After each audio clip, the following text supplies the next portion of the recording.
ఏంటి నువ్వు వచ్చే అయితే ఇక్కడ మన బైక్ పెట్టిన దగ్గర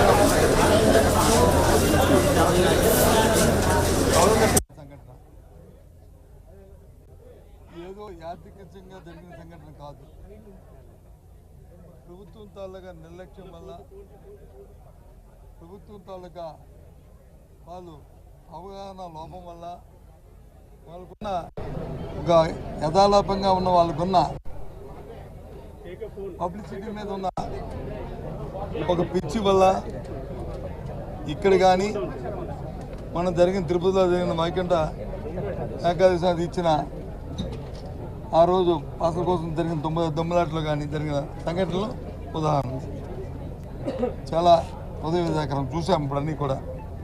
అయితే పవిత్రమైన ఈ స్థలం కాబట్టి ఇక్కడ విషయాలన్నింటి కూడా కూలంకుషంగా మాట్లాడడానికి, అది పవిత్ర స్థలం కాబట్టి మాట్లాడడానికి కూడదనేది నా ఉద్దేశం.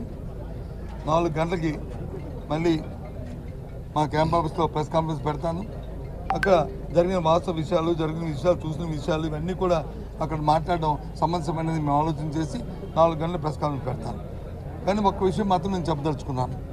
చూసాం మనం ఎంత బాధ్యతారహితంగా ఇక్కడ జరిగిన ఈ సంఘటన, ఈ 7 మరణాలు జరిగామంటే ఇదే రాజ్యాంగం లేదు, ప్రభుత్వం చేసిన హత్యలుగా భావించాలి. వీటిని వారి నిర్లక్ష్యం వల్ల జరిగిందని భావించాలి. కాబట్టి ఈ విషయాలన్నింటినీ కూడా అక్కడ మాట్లాడతాను.